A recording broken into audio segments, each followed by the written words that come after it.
Welcome to the Ontario Mortgage and Real Estate Insights Podcast, your go-to source for the latest developments, trends, and regulatory changes in the industry. I'm your host, Steve Hamoan, here to provide you with insights sourced from reputable news outlets to help you stay informed and make well-informed decisions. This podcast is brought to you by Real Approved Inc., a trusted mortgage brokerage dedicated to helping Canadians achieve their home ownership dreams. Visit realapproved.ca to learn more about how their experienced team can assist you with your mortgage needs. Let's dive into today's episode. Let's start with some major news from this week. Canada has made a significant revision to its gross domestic product, or GDP, figures, and it turns out the economy is performing much better than previously believed. Statistics Canada has adjusted real GDP numbers, adding the equivalent of an entire year's output over the past 3 years. This means the economy is operating much closer to its full capacity, indicating that more inflation is on the horizon. Now, this revelation poses a challenge for the Bank of Canada, which recently implemented a substantial rate cut based on the assumption of a growing output gap. With this new data, it seems that gap is not as significant as initially thought, putting the central bank in a bit of a predicament. The decision to cut rates might have been premature, given the unexpected strength in the economy, which could lead to higher inflationary pressures than anticipated. In related news, the Bank of Canada is also cautioning policymakers about making changes to mortgage regulations. Deputy Governor Carolyn Rogers has warned that altering mortgage rules for short-term affordability benefits can lead to long-term economic challenges. She emphasized that such tinkering might end up costing borrowers more in the long run and could potentially increase the liabilities faced by the economy as a whole. This is a crucial point to consider, especially when looking at the broader picture of economic stability. Adjusting mortgage regulations without a clear understanding of the long-term implications can be risky, and policymakers need to weigh these decisions carefully. It's about finding the right balance between making housing more affordable in the short term and ensuring the long-term health of the financial system. The Canadian economy is facing a complex mix of challenges and potential recovery as recent revisions to key economic indicators suggest. The Bank of Canada has significantly revised its assessment of the nation's economic health, which has raised concerns about the stability of the mortgage market and the implications for consumers. Statistics Canada has made substantial revisions to the real gross domestic product figures, effectively adding the equivalent of an entire year's output over the past 3 years. This adjustment indicates that the economy is operating much closer to its full capacity than previously thought, setting the stage for potential increases in inflation rates. These developments present a challenge for the Bank of Canada, particularly as the central bank recently reduced interest rates, anticipating that this would stimulate growth amid what was perceived as economic underperformance. However, the new data suggests that the economy might not have been underperforming as much as previously assumed, complicating the central bank's strategy. Adding to the complexity, Deputy Governor Carolyn Rogers of the Bank of Canada has expressed concerns about proposals to adjust mortgage regulations for short-term affordability gains. She warns that such changes could lead to long-term economic consequences, increasing the liabilities for borrowers and potentially undermining overall affordability. This caution is echoed across financial circles, heightening concerns about the sustainability of the mortgage market. In the real estate sector, mixed signals are emerging.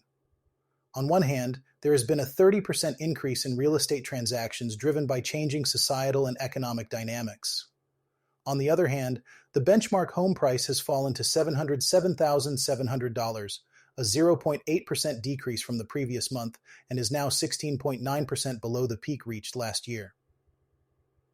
This decline in home prices is contributing to consumer anxieties, especially as consumer insolvencies have risen by 8.8% annually, reflecting the financial strain many Canadians are experiencing. There are some positive signs in the construction sector, where building intentions have reportedly improved. The value of building permits reached a record $13 billion, although inflation continues to affect the real growth in construction. This suggests a struggle between rising costs and viable development, with inflation impacting the physical volume of construction. The Bank of Canada's recent interest rate cuts, bringing rates down to 3.75%, were influenced by unfavorable economic forecasts and ongoing inflation concerns. Moving forward, the economic trajectory will likely depend on increased consumer confidence and the availability of mortgage financing options. Inflation remains a concern, with projections indicating a slight increase to 1.9% for October from 1.6% the previous month. Fluctuating oil prices, which have stabilized around 75 United States dollars per barrel, could exert pressure on Canada's consumer price index, potentially driving shelter costs higher due to increasing property taxes. Experts caution against over-optimism from localized improvements, suggesting that trends of low inflation should persist. Rental inflation rates have peaked at 8.3%, with expectations of a moderation. Growth in owned accommodation prices, noted at about 5.5%, is now easing as borrowing costs settle. However, the rental market may still face challenges in fully recovering, maintaining high rates amid these shifting dynamics. As the Canadian economy navigates these multifaceted pressures, the coming months will be pivotal in determining resilience and potential recovery. The interplay between mortgages, real estate prices, consumer sentiment, and inflation will be crucial in shaping Canada's economic future. In our final segment today, let's take a closer look at a significant development in Toronto's real estate landscape. Fitzrovia Real Estate Inc., a prominent developer, has launched an ambitious $1.1 billion fund aimed at boosting the city's rental housing stock. This move is particularly noteworthy, as it comes at a time when rental and condominium developments in Toronto have largely stalled due to rising interest rates and soaring construction costs. Fitzrovia has already made its first investment from this fund by acquiring the rights to redevelop a 24-story office building on St. Clair Avenue West, near the exclusive Forest Hill neighborhood.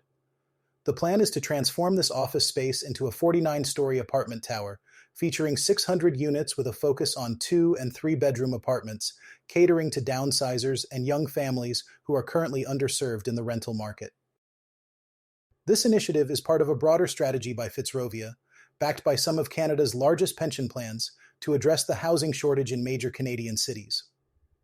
The developer's portfolio already includes 8 apartment buildings and 15 projects in various stages of development, with a total value of $9 billion.